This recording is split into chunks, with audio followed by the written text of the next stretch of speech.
Hey guys, welcome to my channel. So today I will be talking about development of tooth. A lot of you have asked me to make videos on dental histology. So I thought let's start with this topic because this is the first dental topic that is introduced to us in our first year BDS. And yet most of us don't understand this topic very well. So let's begin with the video. The first thing that we need to understand is that there are certain stages of tooth development. First of all, there is a primary epithelial band. Okay, that epithelium is going to form a dental lamina. This dental lamina will undergo proliferation and differentiation and form a bud-like structure entering into the bud stage. After this bud stage, it goes under cap stage, bell stage, advanced bell stage, and finally the tooth bud is formed. Once the tooth bud is formed, the root formation starts, and after the root formation, the tooth begins to erupt into the oral cavity. Right? Apart from these morphological stages, we also have certain physiological stages. This physiological stages initiation, morphodifferentiation, histodifferentiation, and matrix secretion. Right? So let's move ahead. Okay, the first topic that I'm going to deal with is formation of dental lamina. See, this video is going to be a little bit longer, but I want you all to stick with me till the end, so I will be able to, make you guys understand with this topic thoroughly. Right? So what happens is, see, your dental lamina starts from 6th week of intrauterine life. Okay, this is a very important MCQ as well as a Viva question. Okay, so at the 6th week of intrauterine life, what happens is the area of basal cells of the oral ectoderm, the oral ectoderm, it is going to proliferate. This oral ectoderm proliferates and forms something called as epithelial band. Right, so this epithelial band at the 7th week is going to form two structures. Look at here. It divides into something called as vestibular lamina and dental lamina. So this vestibular lamina is your buccal process, or it is situated buccally, you can say, and dental lamina is your lingual process. Right. So if I explain it to you that there is something like this called as a vestibular lamina and something like this called as a dental lamina. Right. So let's forget about vestibular lamina for like 5-10 minutes and talk about dental lamina. So what happens here is this dental lamina, it is going to produce or it is going to help in the formation of deciduous tooth. And on the lingual side, there is one more extension of this dental lamina. This is called as successional lamina. This is responsible for your formation of permanent tooth. And the molars. So there is also a distal extension of dental lamina. That is going to form your molar tooth. So I hope you understand. See, oral ectoderm proliferation forms an epithelial band.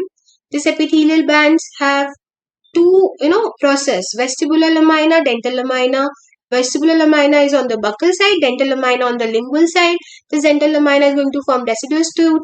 It also has a lingual extension, succession lamina, a distal extension, which is going to form your molar tooth.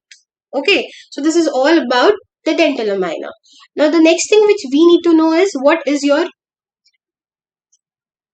fate of dental lamina. So dental lamina is asked as a 3-marker question including the fate of dental lamina. The most important thing that you have to remember is that it is active for 5 years of life. Right? Till your 5 years of life, this is active. So what happens is as and when the tooth forms, it starts to detach from the dental lamina. So, it forms from dental lamina, but as and when the tooth starts forming, it gets detached. See, what happens is when it is in the bud stage, this is your dental lamina, this is your, you can say primary enamel organ. This is going to form an enamel organ. So, this entire ectomesenchyme is going to proliferate here. Okay, since it is going to proliferate here, it is going to separate the dental lamina from the enamel organ. Right? So what happens is, as in when your tooth forms, it starts detaching from dental lamina because development of enamel organ takes place. And it is very necessary, right? So at the end, what happens is your dental lamina, it degenerates. And there are certain remnants of dental lamina, and this is called as cell rest of cells. So a very important MCQ question and a Viva question, what is cell rest of cells? It is nothing but remnant of dental lamina. Understood? Let's move ahead. Okay, so let's talk about vestibular lamina. See, this is your oral epithelium, this is your dental lamina, this is your vestibular lamina. This is your vestibular lamina. Now what happens is that it will split up and form a vestibular groove. And this vestibular groove is later on going to form your vestibule. So imagine in your mouth, see, you have buccal vestibule. Imagine the buccal vestibule. Lingually you have tooth, and on buccally you have cheek. So that cheek is formed from your oral epithelium, your vestibule is formed from your vestibular lamina, and your tooth is formed from your dental lamina. Right? Let's go ahead. Okay, so now what happens next? So this is your arch, right? This entire arch has dental lamina, and what happens is your oral ectoderm, it starts to proliferate and it is going to form certain knob-like structures. See, these knob-like structures on the dental lamina are your beginning of tooth formation. So what happens is, in your deciduous tooth structure or maybe deciduous dentition, you have 10 tooth buds present in your upper arch and 10 tooth buds present in your lower arch, right? So this tooth bud, it is something like this, the bud like structure. I'm going to explain it later, but I'm just telling you that there are 10 buds in upper arch, 10 buds in your lower arch, right? So let's move ahead. Okay, so there are certain morphological structures, like stages like dental lamina, then bud stage, cap, early bell, advanced bell, and then there is formation of enamel and dentine matrix. Similarly, it simultaneously coincides with your physiological process called as initiation, proliferation, histodifferentiation, morphodifferentiation, and apposition. Right? So you have to remember this because it is frequently asked in your Viva. Right? Okay, so let's start with your bud stages. Now till now I have explained that epithelium goes down, forms a bud or a bud-like structure, knob-like structure, right? This knob-like or bud-like structure is because of localized swelling of connective tissue. So this is your, see, this is your epithelium, this is your connective tissue, right? So there is a swelling here present in the connective tissue. So this will form, and it is bud shape. That is why it is called as bud stage, right? Apart from this, you can see there is condensation of ectomesenchyme, right? This condensation of ectomesenchyme is an important feature of this stage, condensation of ectomesenchyme, and you have to remember that this ectomesenchymal condensation is derived from neural crest cells. So in your answer papers, you have to remember just these 4 keywords. So I have written these keywords. You have to remember what is in bud stage. There is a localized swelling, it is bud-like, there is epithelial and condensation of ectomesenchyme, and there is no other histodifferentiation. Right? This is all about bud stage. Let's move ahead. After the bud stage, what happens is, see, this is your bud-like structure. It is going to transform or form something like this. Now to form this from this, there has to be proliferation and differentiation. Now what happens is the cells that are present here on both the sides are going to proliferate rapidly, but the cell that is present here slowly, right? So because of this unequal differentiation, there is unequal growth, and because of this unequal growth, there is a shallow invagination that is formed and it looks like a cap. So it is called as cap stage, right? So this is a very important feature of this stage. Apart from this, we have to know that there are certain cells that are present in this cap stage. First is your outer enamel epithelium, then your inner enamel epithelium, and then your stellate reticulum. Right? Apart from this, there is also formation of dental papilla and dental sac. So I will explain what is dental papilla. See, okay, there is condensation here, right?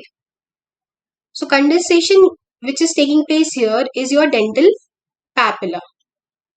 Sorry, and the condensation here is your dental follicle or dental sac, right? So this is your dental sac. This is your dental papilla. So your dental papilla is going to form dentine and pulp, and your dental sac is going to form PDL, cementum, and alveolar bone. Right? So let's see what are these cells and what do they do. Right? Okay. So first thing is your outer enamel epithelium. So this outer enamel epithelium is your cuboidal shape, and it is present on convexity of this cap-like structure. Your inner enamel epithelium is your tall columnar present on concavity.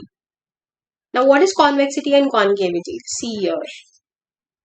This is your convexity. So your outer enamel epithelium is present here. This is your concavity. So it is present here. Right? And this here is your dental sac. Here is your dental papilla. So what happens is there is a very thin, delicate basement membrane that is going to separate your outer enamel epithelium from your dental sac and your inner enamel epithelium from your dental papilla. So there is presence of a delicate basement membrane. Right?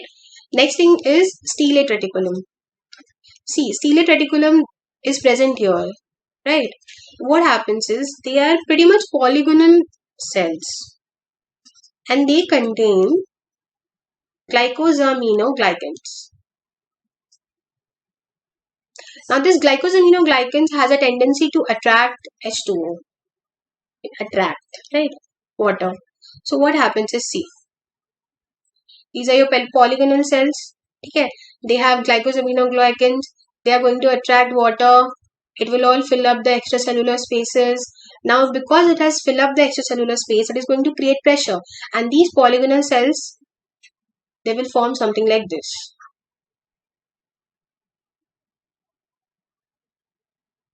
Right?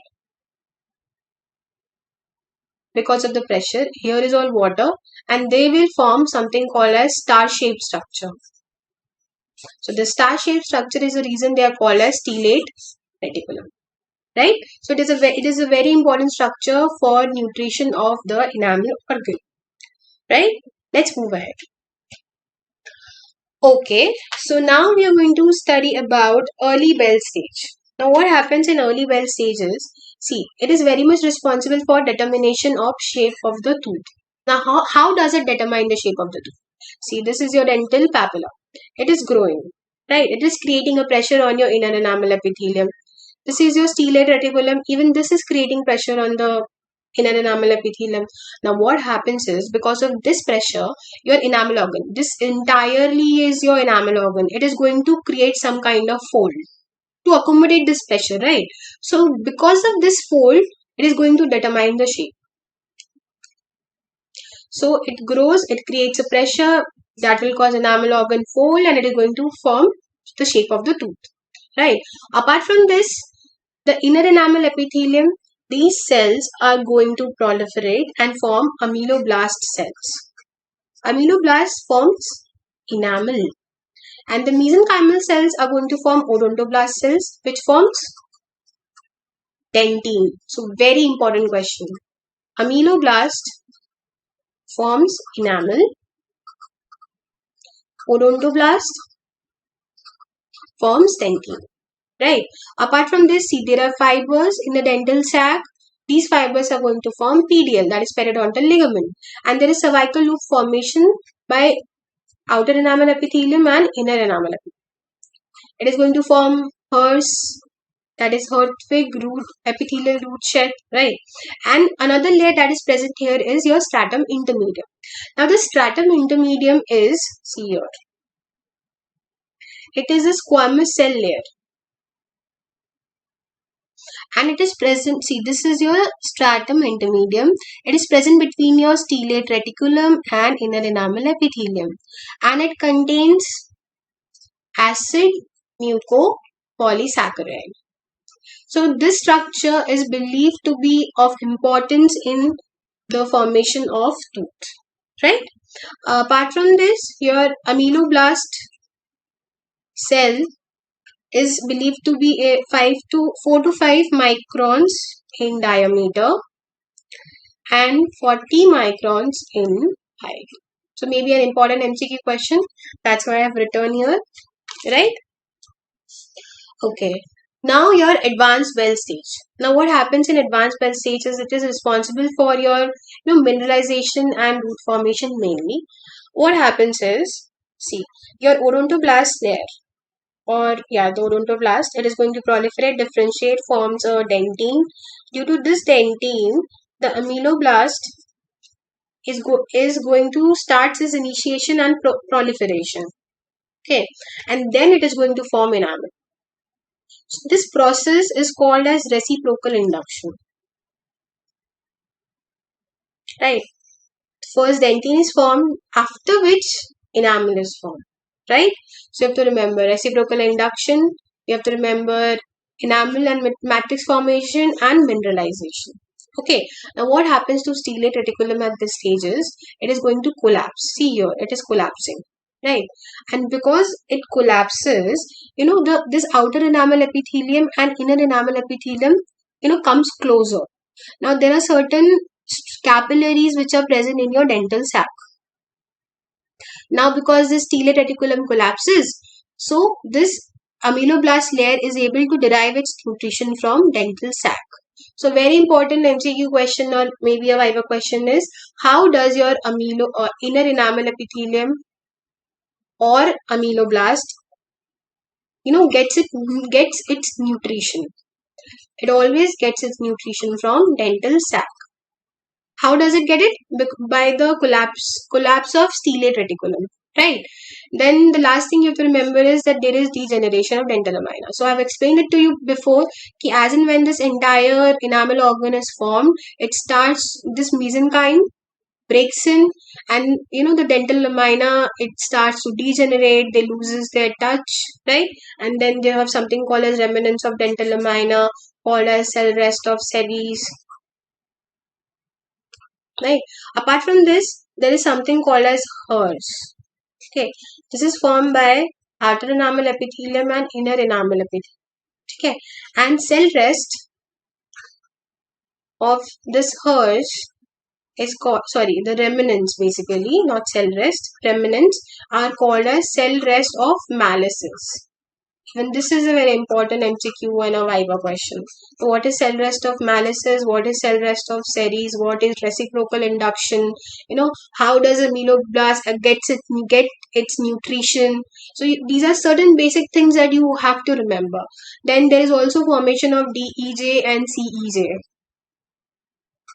DEJ is your dentino-enamel junction and CEJ is your cemento-enamel junction.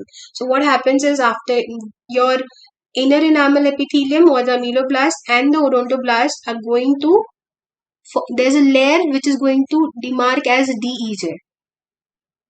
And after your cervical loop is formed, there is a demarcation of CEJ here. Right? This can be explained further later when you will study this subject later on, right? So this was it about the process. I hope you understood. Next thing which we need to remember is what is an enamel knot, what is an enamel cord, and what is an enamel niche. See, enamel knot is basically thickening of the inner enamel epithelium. Right. So, what will happen in this stage? There is condensation of lot of cells here. Okay. This is going to form your enamel knot. right? And from this enamel knot, there is a thin extension, this, which is going to reach your outer enamel epithelium. So that this thing is called as enamel cord, right? And then you have a certain structure called as enamel niche. Basically, it is kind of a structure which is, it appears only on histological slide. What happens is this enamel organ, it looks to be connected to oral epithelium. So there is oral epithelium, and there is a kind of connection that we will feel, okay? And so here it appears as enamel niche, right?